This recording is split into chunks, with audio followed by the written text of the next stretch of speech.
I want to start with a mistake that keeps wars going longer than people expect. People negotiate over demands, but wars usually end when someone finally understands the need underneath the demand. That is the mistake in the Iran talks. Everyone is staring at the surface. America wants Hormuz open. Iran wants control. America wants the nuclear program dismantled or restricted. Iran wants the right to enrich. America wants Iran's regional network weakened. Iran wants Israel out of Lebanon. It all looks impossible because the stated demands are designed to look impossible. But stated demands are not the real negotiation. They are the first layer. The real negotiation is underneath. What does Iran need? Money, security, dignity, and survival. What does America need?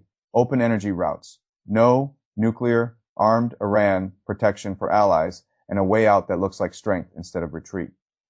Once you put it that way, the picture changes. The problem is not that peace terms cannot be imagined. The problem is that the peace table is missing the most important truth. This is not only an America-Iran negotiation, it is a three-sided conflict where one side may not want the same exit. That is why the talks keep almost working and then failing. Start with Hormuz. On paper, the two sides sound irreconcilable. America wants the Strait of Hormuz free and open. Iran wants to keep control, allowing friendly ships through, blocking hostile ships, and charging everyone else to Washington. That is extortion against the global economy. To Tehran, it is leverage, revenue, and proof that Iran still matters. But why does Iran want that leverage? Because the war has created a reconstruction problem. Damaged infrastructure has to be rebuilt. Ports, refineries, roads, schools, factories, and government systems all require money. Sanctions already weakened Iran's economy before the war. The war made the bill larger, so when Iran talks about Hormuz control, the deeper need is not simply control. The deeper need is cash. America's deeper need is not humiliation of Iran at sea. America needs flow. Oil and gas need to move. Food-related chemicals need to move. Global shipping needs confidence. The world economy cannot run smoothly with one of its most important energy arteries turned into a political toll booth.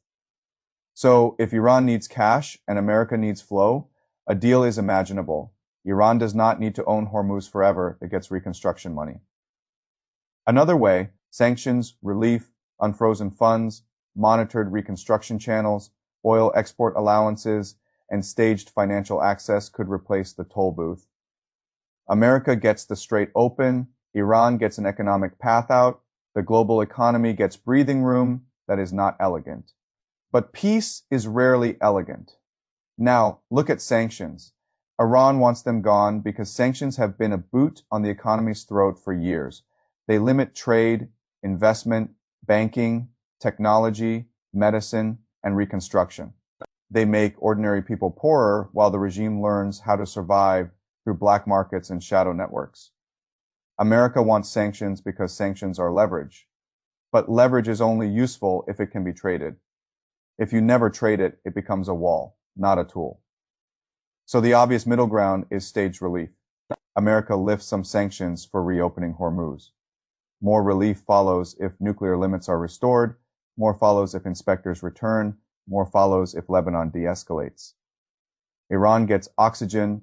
America gets measurable concessions. Again, not beautiful, but workable.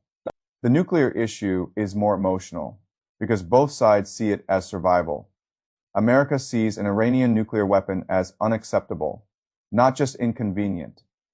Unacceptable, a nuclear Iran would change the region, threaten Israel and Gulf partners, and possibly start a wider nuclear race. So Washington wants the pathway closed. Iran sees nuclear capability as security. It says civilian energy and medical research, but underneath that language is deterrence. Tehran has been bombed, sanctioned, infiltrated, and threatened for years.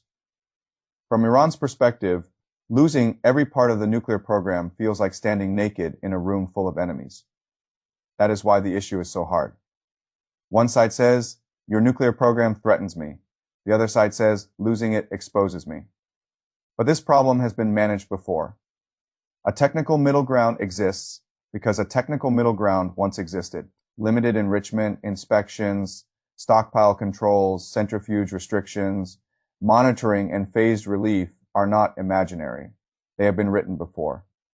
The question is not whether a nuclear formula can be drafted. The question is whether the political actors will allow it to survive. Lebanon works the same way.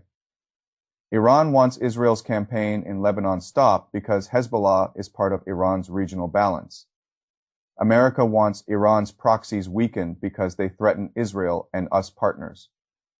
On paper, that is another deadlock. But under the surface, Iran needs regional balance, and America needs Israeli security. If Hezbollah is already degraded, a managed return to the pre-war line may be enough. Iran keeps a symbolic balance, Israel gets reduced threat, America gets regional quiet, Lebanon gets a pause, again, not justice, not a final settlement, a working compromise. So when you lay out the demands, peace looks impossible.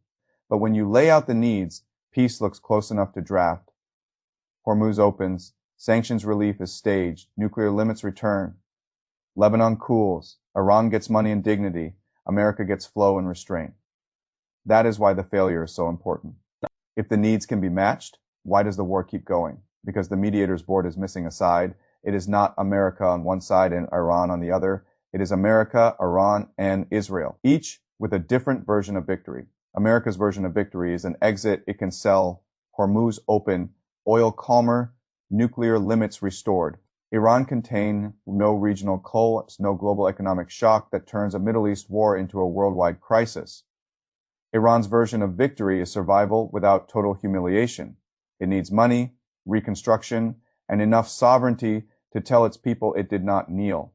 It can accept pain if it can call the outcome endurance.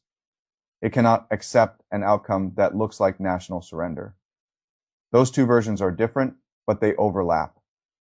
That overlap is where a deal lives. Israel's version of victory may not overlap. Israel may not want a deal that leaves Iran alive, funded, and able to claim survival. It may not want a Lebanon outcome that leaves Hezbollah weakened but present. It may not want a nuclear formula that leaves Iran with any future pathway. It may not want a pause that lets Tehran rebuild.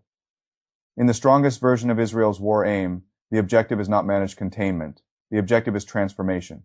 Break Iran's regional network, reshape Lebanon, keep Iran under maximum pressure, possibly push the regime itself toward collapse.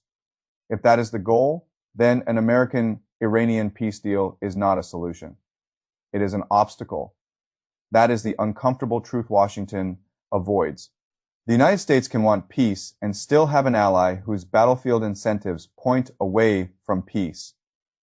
Israel can have legitimate security fears and still pursue a war aim that collides with America's exit strategy.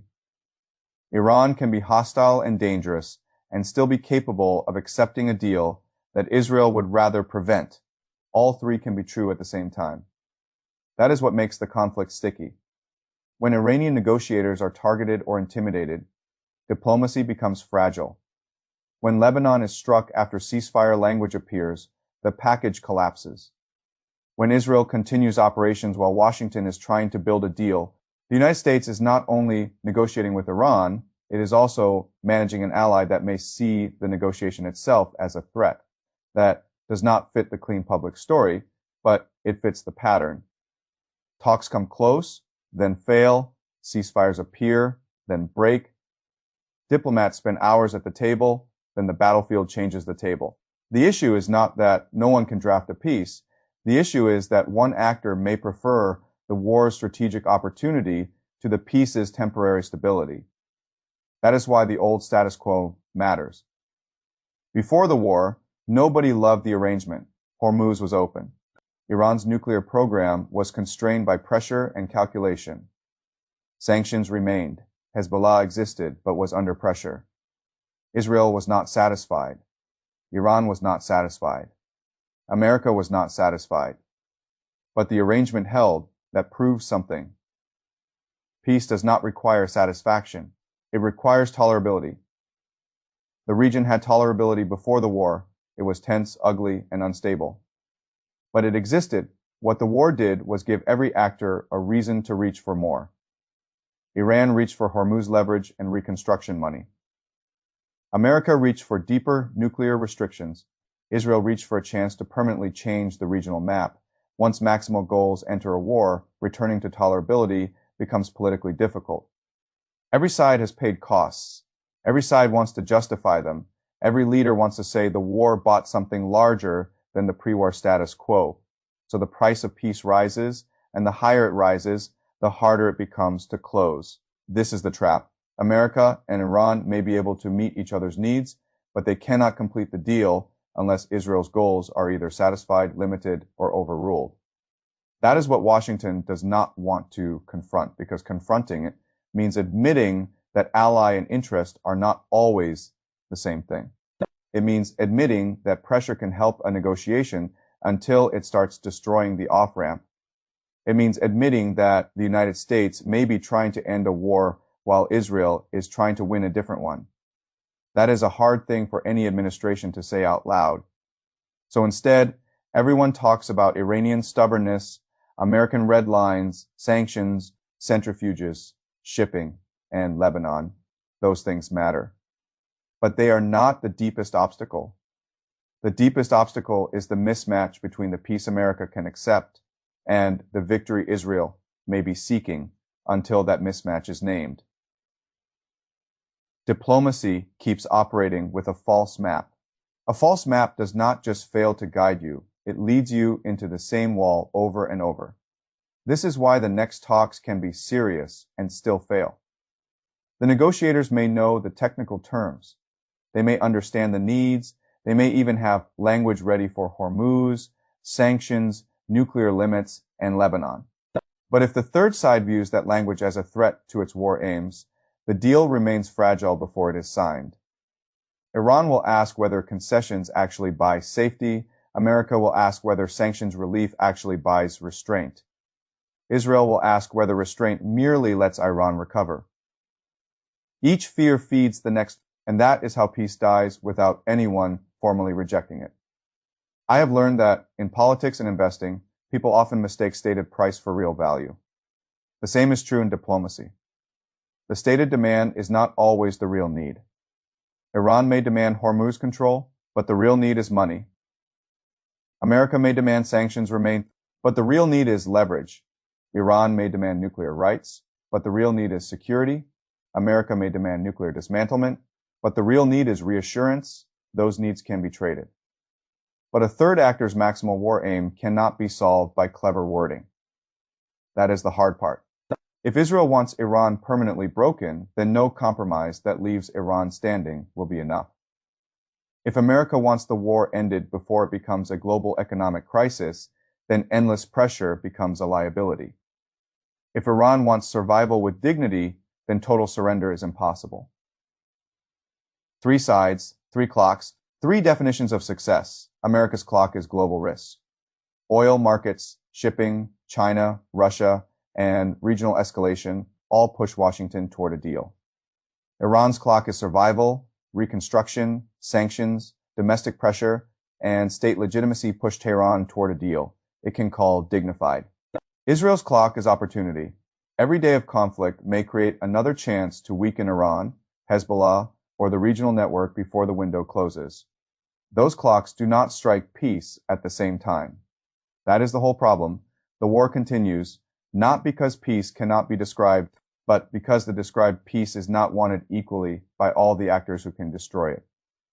So the next time you hear that America and Iran are close, ask a different question. Close according to whom? Close to America's exit? Close to Iran's survival? Or close to an outcome Israel can accept? If those are not the same answer, the ceasefire will remain fragile, the talks will remain vulnerable, and the world will keep watching a war that looks solvable on paper and impossible. In practice, the first step toward peace is not another clause. It is not another technical formula.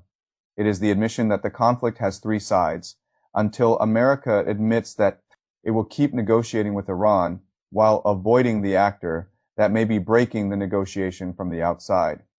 And as long as that remains unsaid, peace will remain visible, logical, and unreachable.